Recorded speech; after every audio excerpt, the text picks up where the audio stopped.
नमस्कार प्यारे बच्चों, कैसे हो आप सभी। उम्मीद करते हैं भाई सभी अच्छे होंगे और घर परिवार में सब अच्छे होंगे। और भाई तैयारी जो है वो सबसे इम्पोर्टेंट चीज़ है जो कि आपकी अच्छे से होनी चाहिए। तो आज हम बात करने वाले हैं भाई इस इंटीग्रेशन चैप्टर में एक नए टॉपिक की, कुछ नए सवालों की। तो लास्ट क्लास भाई कैसी रही? उम्मीद है सभी के लिए भाई बहुत अच्छी रही होगी, काफ़ी कुछ आपको सीखने को मिला होगा। और उसी चैप्टर पे भाई आज कंटिन्यू करेंगे और कुछ और नए सवालों की चर्चा करें।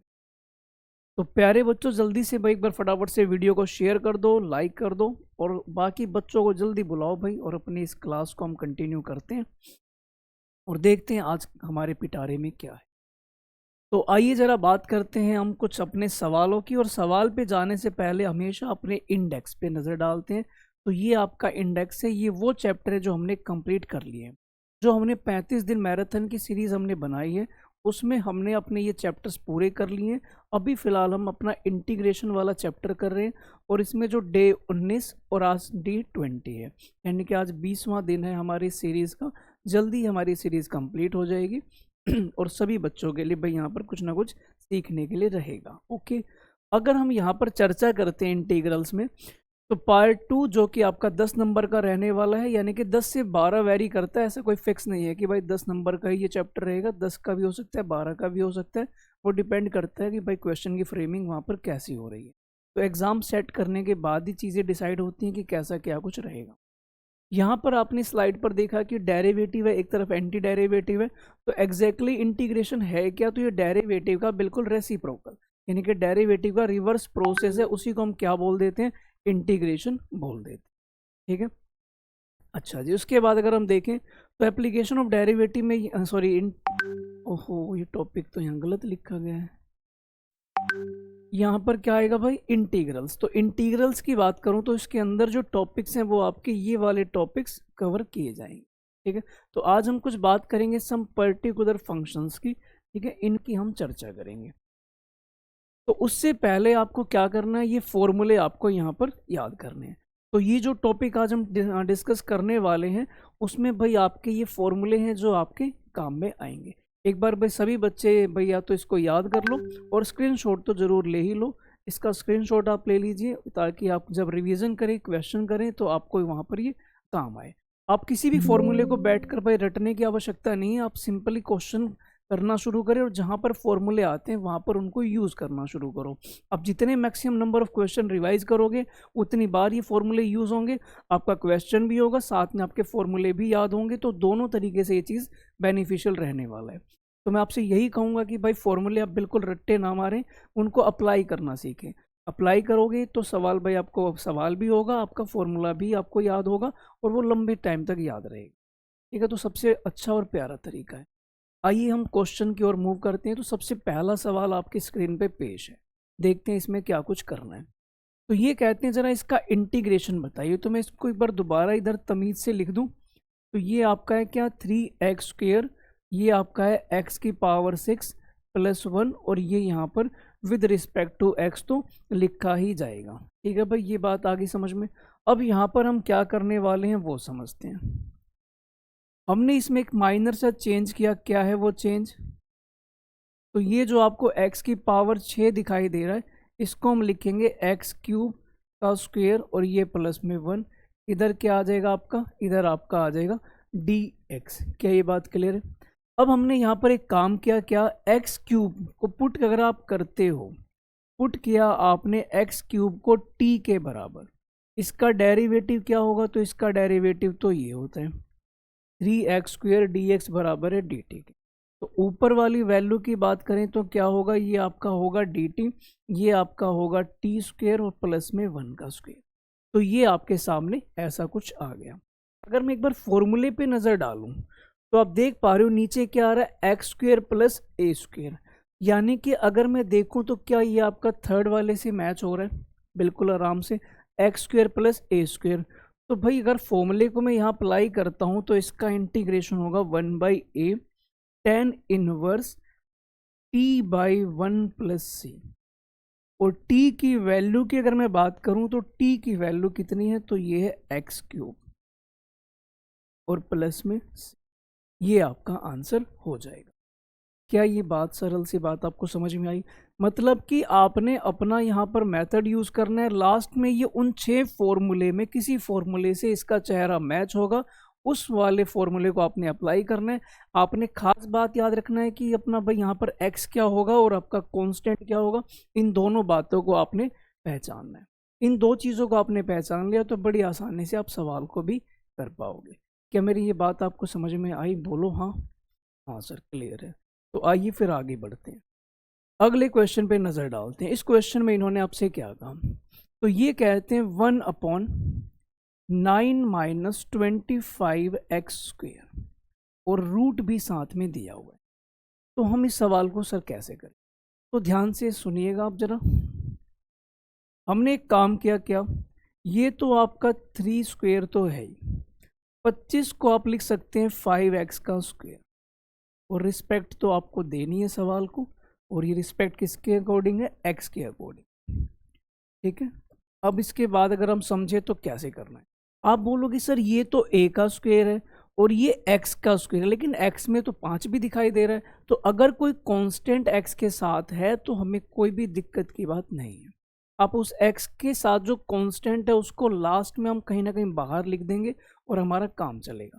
कैसे करेंगे इस बात को जरा गौर से सुनना। अब इस पे कौन सा फॉर्मूला लागू हो रहा है? तो आपका जो फॉर्मूला लागू होगा वो ये वाला, a² माइनस x² और ये रूट है, तो आप कहोगे a² माइनस x²। x की तरह आप यहाँ पर किसको मानोगे? ये तो फॉर्मूला आपका क्या बना? साइन इनवर्स x/a प्लस में c लिख दिया आपने। अब आप एक चीज और भी आपने ध्यान रखनी, क्या, कि जब आपने देखा कि यहाँ पर ओनली x नहीं है बल्कि इसके साथ एक कांस्टेंट भी है, तो वो जो कांस्टेंट है वो आपका यहाँ पर बाहर 1/5 बन के लिखा जाएगा, या फिर आप यूं कह लीजिए कि आपका जो भी आंसर था उसके डिवाइड में वो 5 लिखा जाएगा, तो ये बन जाएगा 1/5। इतनी बात क्लियर है? पक्का पक्का इतनी बात समझ में आती है? कोई डाउट हो तो आप बता सकते। देख लो, ये सारे के सारे MCQ फॉर्म में 1 मार्क्स में आपसे पूछे जाएंगे, क्योंकि इतना कुछ लेंदी है नहीं। स्टेप आप देख सकते हो, 2 स्टेप में तो सवाल ही खत्म हो जाता है। एक में हम इसको प्रॉपर स्टैंडर्ड फॉर्म में लिखते हैं, अगले में हम फॉर्मूला अप्लाई करते हैं। बड़ी सिंपल साधारण सी बात है। समझ में आ रहा हो तो बस लाइक शेयर करते रहना और इस सवाल पे नज़र डालते हैं। तो अगर आप यहाँ पर क्वेश्चन पे नज़र डालते हैं तो क्या कहा, अगर हम देखें यहाँ पर तो 1/ ये आपके पास x का स्क्वायर है, फिर 1 का स्क्वायर। तो मैं क्वेश्चन को एक बार दोबारा से लिखता हूँ।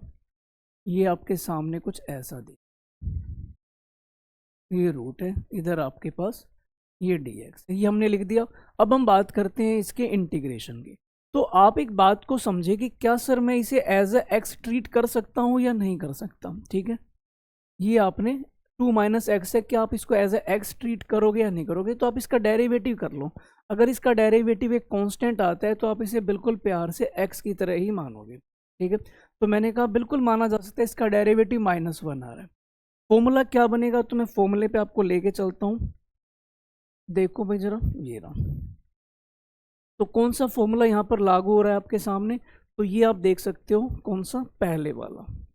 कहाँ गया कहाँ गया? ये रहा, x² प्लस a² का रूट वाला फॉर्मूला, यानी कि आप कह सकते हो आप ये लास्ट वाला फॉर्मूला आपका यहाँ पर लागू हो रहा है। तो इस लास्ट वाले फॉर्मूले को मैं यहाँ पर अप्लाई करता हूँ और देखते हैं क्या कुछ आता है। तो x² प्लस a², तो फॉर्मूला आपसे ये कहता है log x की जगह पर तो x रहेगा, ये x की तरह ही ट्रीट होगा, प्लस फिर आप बोलोगे x का स्क्वायर प्लस a का स्क्वायर और ये आपका रूट और प्लस में c।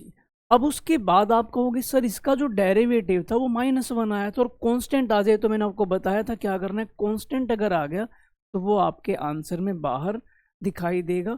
अगर कांस्टेंट अगर कोई है तो वो डिवाइड में आएगा, पर नेगेटिव को मैं डिवाइड में क्यों लिखूंगा? मैं इसको यहाँ लिख दूंगा, ये यहाँ ज़्यादा जच रहा है। ठीक है, हर चीज़ को आप उसकी जगह पे रखेंगे तो ज़्यादा खूबसूरत लगेगा। ये आप बात समझते हो, है ना? हो जाए अगले सवाल की ओर।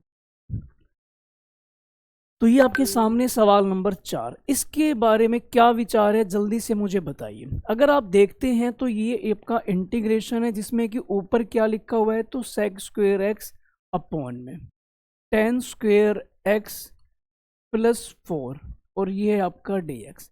अगर मैं सबसे पहले बात करूं डायरेक्टली तो इसमें मुझे कोई फॉर्मूला दिखाई नहीं दे रहा, मैं इसमें सब्स्टिट्यूशन यूज़ करूंगा, पहले पुट करूंगा। तो मैंने आपसे कहा पुट कर दो आप 10x को t, उसका डेरिवेटिव क्या आ जाएगा ये,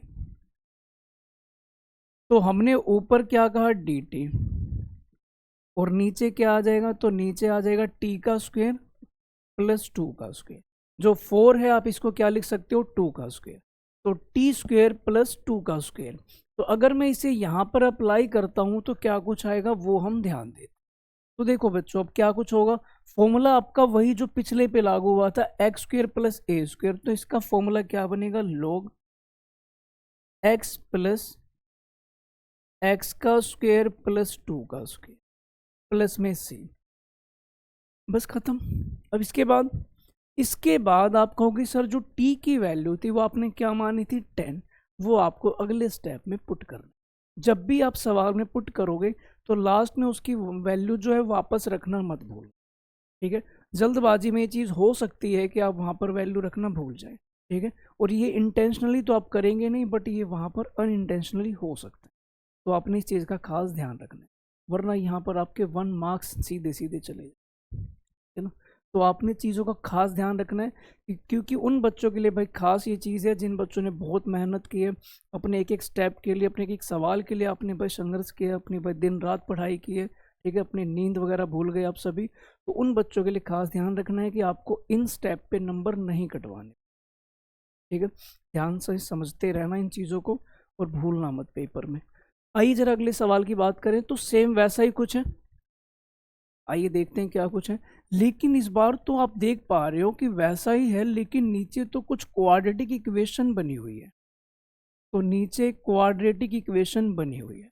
तो मैंने कहा भाई नीचे तो कुछ ऐसा दिखाई दे रहा है, अब इसका क्या करेंगे, या तो ये होल स्क्वायर होता कंप्लीट तब मैं इसको सोल्व कर सकता था, लेकिन ये होल स्क्वायर तो है नहीं।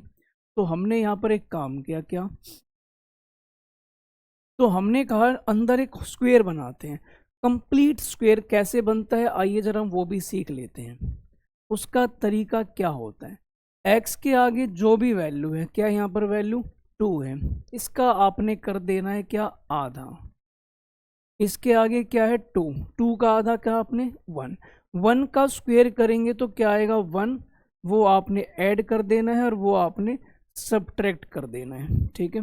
तो ये काम हमने कर दिया। अब उसके बाद ये वैल्यू और जो आपने ऐड किया था ये सारी वैल्यू आपने जोड़ी, तो ये क्या बन गया स्क्वायर, किसका x प्लस 1 का स्क्वायर।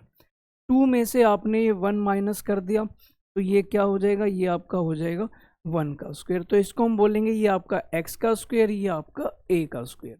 ये बात समझ में आती है। तो हमने यहाँ पर कहा ये आपका x का स्क्वायर है और ये आपका a का स्क्वायर है, ये दोनों बातें क्लियर हैं। फिर हमने यहाँ पर कहा फॉर्मूला अप्लाई करते हैं, फॉर्मूला बनेगा log x का काम ये कर रहा है प्लस x प्लस 1 का स्क्वायर, ये आ जाएगा, ठीक है। तो ये हमें काम करना था, ये आपका x ये आपका a, फॉर्मूला आपने सीधा सीधा अप्लाई कर दिया। बताइए इसमें कोई भी दिक्कत की बात नहीं है, सिर्फ इंटीग्रेशन आपको वैसे ही खौफनाक लगता है, बाकी दिल का बहुत अच्छा है ये चैप्टर, ठीक है। जैसे आप इस चैप्टर को फोड़ते हैं तो अंदर बिल्कुल नारियल की तरह ही कोमल सी चीज़ आती है, बिल्कुल ऐसी चीज़। बस ये दिखने में थोड़ा सा ऐसा लगता है कि बड़ा खौफनाक है, इंटीग्रेशन की शक्ल ही थोड़ी बेकार है, बाकी दिल का ही चैप्टर बहुत अच्छा, ठीक है। देखते जाओ आगे बढ़ते हैं। अब क्वेश्चन नंबर 6 में इन्होंने आपसे कहा फिर से वही, नीचे मुझे क्वाड्रेटिक इक्वेशन मिल गई, अब इसका क्या करेंगे सर। तो आइए जरा इसका क्या कुछ हो सकता है। तो सबसे पहले तो मैं क्वेश्चन को ही लिखूंगा यहाँ पर 7 माइनस 6 माइनस एक्स का स्क्वायर, ये आपका इंटीग्रेशन, ठीक है। अब यहाँ पर अगर मैं देखूं तो क्या कुछ आएगा 1 अपॉन, तो आप सबसे पहले स्क्वायर तो बनाना है, उससे पहले नेगेटिव कॉमन ले लो, एक्स स्क्वायर ये आपका आ जाएगा 6x और ये आपका आ जाएगा -7, ठीक है भाई, ये बात समझ में आ गई। तो ये हमने यहाँ पर लिख दिया। अब उसके बाद क्या कुछ होगा वो समझते हैं। तो आपको जो ये अंदर नेगेटिव दिखाई दे रहा है इसको तो आप यहीं रखो, इसका मैं परफेक्ट स्क्वायर बनाने जा रहा हूँ, ठीक है ना। कैसे बनेगा वो समझ। तो x के आगे जो वैल्यू है वो क्या है, 6। 6 का आधा क्या होगा, 3। 3 का स्क्वायर आपने क्या करना है, 3 का स्क्वायर 9, ऐड भी करो और सब्ट्रैक्ट भी। मेरी बातें आपके दिल तक पहुंच पा रही है, बोलो हाँ। अच्छा जी, उसके बाद अब मैं स्क्वायर बनाने जा रहा हूँ। ये वैल्यू, ये वाली वैल्यू और ये वाली वैल्यू, ये सारे मिलकर स्क्वायर बना सकते हैं किसका, x+3। 9 और 7 16, यानी कि ये क्या होगा, 4 का स्क्वायर। इस नेगेटिव को अगर मैं अंदर भेज दूं तो क्या होगा, इस नेगेटिव को अगर मैं अंदर भेज देता हूं तो ये क्या होगा, वापस 4 वाली वैल्यू तो बन जाएगी पॉजिटिव और ये वाली वैल्यू बन जाएगी आपकी नेगेटिव। यहाँ तक किसी भी बच्चे को कोई भी डाउट है तो मुझे एक बार कमेंट करके जल्दी से बता दो, ठीक है। उसके बाद बड़ा आसान सा मामला है, ए का स्क्वायर माइनस एक्स का स्क्वायर, तो फॉर्मूला बनेगा क्या sine inverse x by A plus में से, और ये बन जाएगा आपका आंसर। ये काम आपने इसमें करना, इतनी सरल सी और साधारण सी बात, ठीक है। तो यहाँ पर आपने एक नई चीज़ भी सीख ली कि कैसे भाई किसी भी क्वाड्रेटिक इक्वेशन में परफेक्ट स्क्वायर कैसे बनाया जाता है, आपने वो भी सीख लिया। उसके बाद तो आप देख सकते हो ये 6 फॉर्मूले थे जो स्टार्टिंग में मैंने आपको बताया था, जिसका आपने स्क्रीनशॉट लिया था ना, स्क्रीनशॉट लिया था। तो उसके बाद अगर हम देखें तो बस आपने फॉर्मूला अप्लाई करना था। उन 6 फॉर्मूले में से किसी ना किसी का चेहरा इनसे मैच होगा, आपने वो फॉर्मूला एज इट इज चिपका देना, ठीक है। बिल्कुल सिंपल सी कहानियाँ हैं। मुश्किल लग रहा है तो भाई सवालों पे टाइम बढ़ा दो, लेकिन सवाल मुश्किल नहीं है, ठीक है। बस आपने थोड़ा सा अपना हौसला बढ़ाना है। जो भी चीज़ आपको लगती है कि भाई इस चीज़ में डर लग रहा है, बस उस चीज़ पे अपना थोड़ा सा टाइम बढ़ा दो, ठीक है। वो अपने आप चीज़ छोटी लगने लगेगी, वो डर अपने आप कम होने लगेगा। आजमा कर देखना इस चीज़ को। अगला सवाल देखते हैं, ये है। तो इस क्वेश्चन की बात करें तो इसमें क्या कुछ कहा गया, फिर से वैसा ही नीचे एक क्वाड्रेटिक फॉर्म है और उसको आपने परफेक्ट स्क्वायर में कन्वर्ट करना है। अब इन तीनों सवालों में अंतर क्या, मैं आपको समझाता हूँ। अगर आप देखोगे तो यहाँ पर एक्स स्क्वायर के साथ कोफिशिएंट में कुछ ना कुछ दिया हुआ है। पिछले सवाल की अगर मैं बात करूँ, पिछले क्वेश्चन में इसमें इसमें देखा जाए तो एक्स स्क्वायर का कोफिशिएंट क्या था, नेगेटिव था। और इससे पिछले वाले की बात करें तो ये नॉर्मल इक्वेशन लिखी गई थी। तो मैंने आपको वो सवाल कराया जिसमें एक्स स्क्वायर नेगेटिव, हाँ पॉजिटिव है। मैंने फिर आपको वो सवाल भी कराया जिसमें कि एक्स स्क्वायर नेगेटिव। अब हम उसी की बात करेंगे जिसमें कि ये कोफिशिएंट के साथ कुछ ना कुछ मतलब दिया हुआ है, एक्स स्क्वायर का कोफिशिएंट यहाँ पर दिया हुआ है। तो अब मैं इसकी चर्चा करूंगा। तो मैंने कहा इसके लिए क्या ट्रीटमेंट है वो देख। तो 9x² प्लस 6x प्लस 5, इसका हमें करना है इंटीग्रेशन। तो मैंने 9 कॉमन ले लिया, तो 9 कॉमन लिया तो ये x², ये 6/9x और ये प्लस का 5/9। तो ये सारी चीज़ें आ गई। अब उसके बाद हमें स्क्वायर बनाना है। स्क्वायर कैसे बनता है ये बात आप बहुत अच्छे से जान चुके। तो स्क्वायर बनाने के लिए हरा रंग बिल्कुल, ताकि आप चीज़ों को अच्छे से समझ भी पाओ। x का कोफिशिएंट क्या है, तो 6/9। अब x के आगे क्या है, 6/9। इसका आधा करेंगे तो वो कितना आएगा, पहले तो मैं चीज़ें लिख दूं जो लिखने वाली है। इसके आगे जो है वो क्या है, 6/9। इसका आधा करेंगे तो बताओ, अच्छा ये कट भी तो रहा है, मैं इसको पहले कैंसिल ही ना कर लूँ। हाँ सर वही तो, क्यों ना मैं इसे कैंसिल करके इसे पहले 2/3x लिख दूं। अब इसके अगर आप इसका आधा करते हो तो 2/3 का आधा क्या होगा, 1/3। 1/3 का स्क्वायर आपने ऐड किया, 1/3 का स्क्वायर आपने माइनस किया। बस ये सवाल अब खत्म ही समझो। जैसी परफेक्ट स्क्वायर बना, ये अपनी आखिरी सांसें गिनना शुरू कर देता है। ये वैल्यू और जो आपने जोड़ा था ये सभी मिलकर एक स्क्वायर का निर्माण करते, ये हमने लिख दिया। 5/9 में से 1/9 माइनस करेंगे तो 4/9। 4/9 हमेशा से ही किसके बराबर है, तो 2/3 के स्क्वायर के बराबर। ये बात भी समझ में आती है। अब यहाँ पर फॉर्मूला x² प्लस a² का चलेगा, और वो फॉर्मूला तो आपने आपका फेवरेट बन चुका है, क्योंकि ये अब तीसरी बार इस्तेमाल होने जा रहा है। तो आप बोलोगे सर क्या होगा, x, तो आपने लिख दिया प्लस, फिर x का स्क्वायर और प्लस a का स्क्वायर और प्लस में ये भाई इसका आंसर। बताओ, कोई इसके अंदर दिक्कत की बात नहीं है, बिल्कुल सिंपल सी साधारण सी कहानी। ठीक है प्यारे बच्चों, ओके है, चल सकता हूँ आगे इसके बाद। तो ये हमने सारे वो सवाल किए जिसके अंदर आपका फॉर्मूला यूज होगा। इसमें एक बात आपने और नोटिस की होगी कि जब भी नीचे क्वाड्रिक फॉर्म थी, ऊपर या तो 1 था या कोई कांस्टेंट होगा, मतलब 1 के अलावा भी आपको कोई और भी कांस्टेंट मिल सकता है, 4 5 या कुछ भी कांस्टेंट होना चाहिए। तो आपका जो करने का तरीका है वो यहाँ पर सेम ही रहेगा, उसमें कोई बदलाव नहीं आएगा। ये बदलाव कब आएगा? जब ऊपर कोई वेरिएबल देखने को मिलेगा, तभी आपने चीज़ें चेंज करनी है, अदरवाइज आपने ये स्टेप चेंज नहीं करना। तो वो चेंज कब होगा, वो पेश है आपके सामने अगले सवाल पे। तो आप देख सकते हो ऊपर इन्होंने एक वेरिएबल मेंशन कर दिया, नीचे वो क्वाड्रेटिक फॉर्म है, लेकिन यहाँ पर करने का तरीका बदल जाएगा। तो सर ये कैसे होगा वो देखते हैं।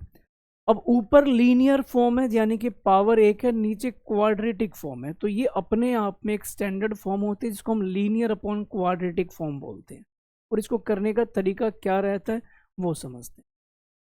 तो सबसे पहले हमने काम करा, हमने इस सवाल को यहाँ पर लिख दिया एक बार। ठीक है, ये क्वेश्चन हमने यहाँ पर लिख दिया। ठीक, अब ये किसके बराबर होगा? तो इसको आप बोलोगे क्या, ए इंटू में डेरिवेटिव ऑफ डिनोमिनेटर, जो भी नीचे क्वाड्रेटिक इक्वेशन है उसका डेरिवेटिव, और प्लस में बी। ये आप किसको बोलोगे? एक मिनट में इसको दोबारा से ठीक कर दूं, मैं ही इसको ना सिर्फ न्यूमरेटर को लिखना होता है। ये लो, ठीक है। अब x प्लस 3 किसके इक्वल लिखा जाएगा? तो आप बोलोगे a, इसका डेरिवेटिव आ गया 2x माइनस 2, और ये आ जाएगा प्लस में b, ये इसके इक्वल हो जाएगा। अगर मैं कंपेयर करूंगा ऑन कंपेयरिंग कोफिशिएंट, तो क्या होगा? इधर x का कोफिशिएंट क्या है? 1, इधर x का कोफिशिएंट क्या है? 2a। कांस्टेंट की बात करूं तो इधर क्या है? 3, इधर कांस्टेंट की बात करूं तो माइनस का 2a और ये प्लस का b। ओके भाई, अच्छे से समझ में आ रही है बात? ठीक है। अब कहोगे आप सर a की वैल्यू कितनी आ गई? तो a की वैल्यू 1/2। अगर मैं a की वैल्यू 1/2 यहाँ रख देता हूँ तो ये क्या बच जाएगा? माइनस का 1, और ये इस तरफ जाने के बाद b की वैल्यू भी बड़ी खूबसूरती से हमने निकाल ली। तो a की वैल्यू और b की वैल्यू दोनों पता लग। अब इसके बाद क्या होगा वो समझो।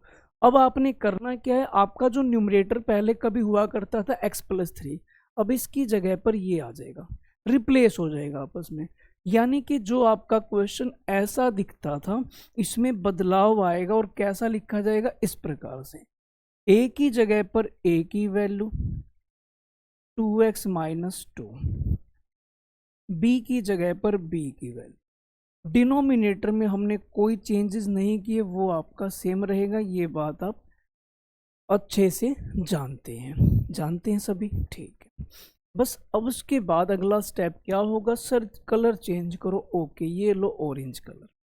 अब आपने क्या करना है, इसका स्टेप बिल्कुल फिक्स है। पहला स्टेप, न्यूमरेटर को आपने ये अज्यूम किया, ए बी की वैल्यू निकाली, इसमें पुट किया। अगला स्टेप क्या होगा? ये जो न्यूमरेटर है वो आपका इस वाले के डिनोमिनेटर में आएगा, एक बार इसके डिनोमिनेटर में आएगा, यानी कि चीजें आप सेपरेट कर दोगे। यानी कि एक 1/2 को अलग किया, 2x माइनस 2 अपॉन में x square minus 2x minus 5, और इसको आपने अलग कर दिया, x square minus 2x minus. इतनी बात समझ में आती है? अब इसमें आप क्या करोगे? हमेशा और हमेशा आप बोलोगे इन द फर्स्ट इंटीग्रल। आप ये एग्जाम में ऐसे ही लिखना, in the first integral put कर दोगे डिनोमिनेटर को x square minus 2x minus 5 is equal to t. इसका डेरिवेटिव आप करोगे तो इसका जो डेरिवेटिव है वो क्या आ जाएगा? इसके इक्वल आएगा। तो 1/2 क्या आ जाएगा? dt by T. ठीक है प्यारे बच्चों। और रही बात इस वाले की, तो इसमें क्या होगा? तो 4 एज इट इज, dx अपनी जगह पर, इसमें बनेगा परफेक्ट स्क्वायर। कैसे? तो 2 का कोफिशिएंट जो भी आपको दिखाई दे रहा है, क्या है? सॉरी, x का कोफिशिएंट जो भी दिखाई दे रहा है 2, इसका आधा क्या होगा? 1 का स्क्वायर आपने जोड़ना भी है और घटाना भी। ठीक है, यहाँ लिख देता हूँ, इधर अभी स्पेस है अपने पास 1/2। इस 1/t का इंटीग्रेशन आप जानते हो क्या होता है, 1/t का इंटीग्रेशन तो log t। इधर बस ये सवाल खत्म ही समझो प्यारे बच्चों। फॉर्मूला लागू करते हैं, ये वाला और जो आपने जोड़ा था x माइनस 1 का स्क्वायर, -5 -1 कितना हो जाएगा, -6। अब -6 किसका स्क्वायर होगा, तो आप बोलोगे सर ये तो √6 का स्क्वायर लिखना पड़ेगा, क्योंकि 6 जो है वो किसी का होल स्क्वायर तो होता नहीं, तो आप इसे क्या लिखोगे, √6 का होल स्क्वायर। फिर अगला स्टेप, t की जो वैल्यू थी वो आप रख दो, t की वैल्यू थी x² -2 -5 +4। यहाँ पे कौन सा फॉर्मूला, x² -a²। तो ये फॉर्मूला आपसे कहता है 1/2a log x minus a upon में x प्लस, बस खत्म। थोड़ा सा लेंदी था मैं मानता हूँ, लेकिन इसमें मार्क्स भी तो ज़्यादा ही मिलेंगे, क्योंकि सवाल जब लेंदी आएगा तो मार्क्स भी उसी के अकॉर्डिंग होंगे आप। और देखा जाए तो हर उस सवाल में जहाँ पर कई सारे कंसेप्ट आपके एक साथ यूज होते हैं, तो सवाल तो लेंदी आना है ना। अब यहाँ पर आपने देखा, ये इक्वेशन भी सोल्व करनी आपने सीख ली, सब्स्टिट्यूशन भी अप्लाई कर लिया, परफेक्ट स्क्वायर भी देख लिया और लास्ट में फॉर्मूला भी यूज़ कर लिया। देखा जाए तो आपने इतनी सारी चीज़ों का एक भाई यहाँ पर देखा जाए तो कॉम्बिनेशन भी तो देखा, ठीक है। यानी कि आपने ये सवाल करा तो आपने कितनी सारी बातें भी तो सीखी। बी पॉजिटिव, आप चीज़ों को ऐसे देखें, आप ऐसे मत देखिए भाई चीज़ों को कि मुझे ये कंप्लीट करना है, ख़त्म करना है। इतना बोझ दिमाग पे मत लेके चलो, ये बोझ लेकर चलोगे तो ये पढ़ाई, ये सवाल, ये जीवन सब कुछ बड़ा कठिन हो जाएगा। अपनी चीज़ों को बस ये रखना है कि ये मेरा काम है और मुझे ये पूरा करना है तरीके से, कायदे से, पूरे डिसिप्लिन के साथ, ठीक है ना। तो कोई भी चीज़ आपने एज अ बर्डन नहीं लेना दिमाग पे। हर वो चीज़ जब आपको लगे कि ये बर्डन है, तो भाई आप उस चीज़ को बैठ कर देखें, विचार करें कि क्या ये चीज़ मेरे करने की है, छोड़ने की है, या फिर मुझे लाइफ में कुछ और ट्राई करना है। तो वहाँ पर फैसले लीजिए, ठीक है, वहाँ पर परेशानी मत लीजिए दिमाग। अगला सवाल, तो इस सवाल की अगर मैं बात करूँ तो ये लगभग वही है। ऐसा है कि ये 2 बार तो नहीं लिखा गया, ओहो ये 2 बार लिखा, ठीक है चलो कोई बात नहीं, हो जाता है। आइए जरा हम इस पे समझ लेते हैं, हमें तो सवाल करने, चाहे कोई भी मिल जाए हमें तो सवाल, ठीक है। अब मैंने कहा इसकी बात करते हैं तो क्या कुछ होगा, तो x+2 और डिनोमिनेटर में आपके सामने ये दिया हुआ। अब मुझे करना है इसका इंटीग्रेशन, तो मैं फिर से देख पा रहा हूं कि ऊपर है क्या, लीनियर। लीनियर का मतलब पावर 1, नीचे क्या है, क्वाड्रेटिक। अब क्वाड्रेटिक वाली फॉर्म रूट में हो या बगैर रूट में हो, इससे कोई फर्क नहीं पड़ता। आप सिंपली चीज़ों को सोल्व करना सीखें, जैसे कि पिछले में बताया था। तो मैं बोलूंगा कि आपने x+2 को किसके इक्वल मानना है, a इंटू में डेरिवेटिव ऑफ डिनोमिनेटर, यानी कि डेरिवेटिव करना है आपने किसका, तो x² + 2x + 3, और ये आपका प्लस का b तो आ ही जाएगा, ये बात आप जानते हैं। x+2 is equal to a as it is 2x + 2, और प्लस में आपका क्या आ जाएगा, b, क्योंकि 3 का डेरिवेटिव तो 0 हो जाएगा, ये बेचारा साइड हो जाएगा। On comparing coefficient, on comparing coefficient, x का कोफिशिएंट क्या है, 1, इधर क्या है, तो ये है आपका 2a। कांस्टेंट की बात करूं तो 2 है, और इधर कांस्टेंट की बात करूं तो 2a + b है, ठीक है दोस्तों, ये बात भी समझ में आती है। यहाँ से a की वैल्यू बड़े प्यार से निकल गई 1/2। यहाँ पर अगर मैं a की वैल्यू रखता हूँ 1/2, तो ये ऐसा आएगा, ये इस तरफ जाएगा, तो ये आपकी b की वैल्यू, a और b हमने निकाले। ये स्टेप बिल्कुल फिक्स है भाई, आप इसको अपने दिमाग में बिल्कुल अच्छे से छाप लो, ठीक है। ये स्टेप बिल्कुल फिक्स है, derivative, comparing coefficient, A B की वैल्यू निकालना, बिल्कुल सब कुछ साधारण सा। अब उसके बाद सर दूसरा पेन लो, ओके मुझे याद है कि यहाँ पर जाते ही तुम्हें कलर चेंज करना है। अब ये ए आ गया, ये बी आ गया। अब उसके बाद हमें क्या करना होगा, तो मैंने कहा कि भाई अब इसको रिप्लेस करने की बारी आ गई, मतलब कि ये जो x+2 है इससे रिप्लेस होगा। तो आप बोलोगे ए की वैल्यू जो भी निकाली थी वो यहाँ रखो, 2x + 2 भी आएगा, b की वैल्यू भी आएगी, और नीचे वाला इक्वेशन या फिर नीचे वाली क्वाड्रेटिक इक्वेशन भी यहाँ पर दिखाई देगी। ये आपने लिख दिया, बताइए यहाँ तक कोई परेशानी की बात नहीं है। अगला स्टेप फिक्स है इनको सेपरेट करने का, तो 1/2 को आपने अलग कर दिया। तो जैसे ही आपने इनको अलग किया, ये ऐसा, इधर 1 को अलग किया तो ये ऐसा। तो ये दोनों चीजें आपने अलग अलग कर दी। ओके, इसमें आपने पुट करना, आप बोलोगे इन द फर्स्ट इंटीग्रल, ये चीज आपने लिखनी है प्यारे बच्चों एग्जाम में। पुट किया हमने क्या, x² + 2x + 3 = t। तो इसका जो डेरिवेटिव वो क्या आ जाएगा, ये आ गया, dx बराबर है dt। और उसमें आपको पता है क्या करना है, इस वाले में तो आपका इक्वेशन मतलब स्क्वायर बनेगा, कंप्लीटिंग स्क्वायर। मैं अगले पेज पे चलता हूँ ताकि हम चीज़ों को कर पाए। तो जैसे ही मैंने पुट किया, ये 1/t dt और नीचे आपका क्या आ गया, √t प्लस, इधर की अगर मैं बात करूं तो क्या था, तो आप कहेंगे x² + 2x + 3, यही था। एक बार मैं कंफर्म कर लूं, x² + 2x + 3, बस ये करना है। तो ये तो आपको पता है, ये इंटीग्रेशन करने के लिए इस बेचारे t को ऊपर भेजना होगा, ये ऐसा। इधर की बात करें तो फिर इधर बात करोगे तो भाई x के आगे कितना है, 2, इसका आधा करोगे और उसका स्क्वायर जोड़ोगे और स्क्वायर घटा दोगे, ठीक है। अब मैं अगर पावर जोड़ूं तो पावर जोड़ोगे तो 1/2 ऊपर और 1/2 नीचे, 2 से 2 कट गया। बस ये सवाल कुछ बचा नहीं है, पर यहाँ आखिरी सांसें गिन रहे। आओ जरा हम इनकी सांसों को गिनते हुए सवाल को भी कंप्लीट कर दें। x + 1 का होल स्क्वायर प्लस 3 में से ये 1 गया 2, और 2 को स्क्वायर की फॉर्म में लिखूंगा तो ऐसे लिखा, ये बात भी समझ आती है। प्लस x² + a², तो आप बोलोगे क्या, लोगरिदम x + x का स्क्वायर प्लस √2 का स्क्वायर, और ये प्लस में c। अभी क्या रह गया भाई, अब रह गया जो आपने t की वैल्यू मानी थी, वो t की वैल्यू भी तो रखोगे यहाँ पर आकर। जो आपने t माना था, कौन सा t, ये ना, आपने यहाँ पर क्या एज्यूम किया था, ये आपने इसको t मान लिया था ना, तो आप इसको वापस लिखोगे, ठीक है। मैंने कुछ यहाँ पर गड़बड़ कर दी, ओहो x था ना, मैंने यहाँ t लिख दिया। इन सबको x कन्वर्ट कर दो, बाकी तो ठीक है, यहाँ पे t की वैल्यू लिख, बाकी चीजें सेम है।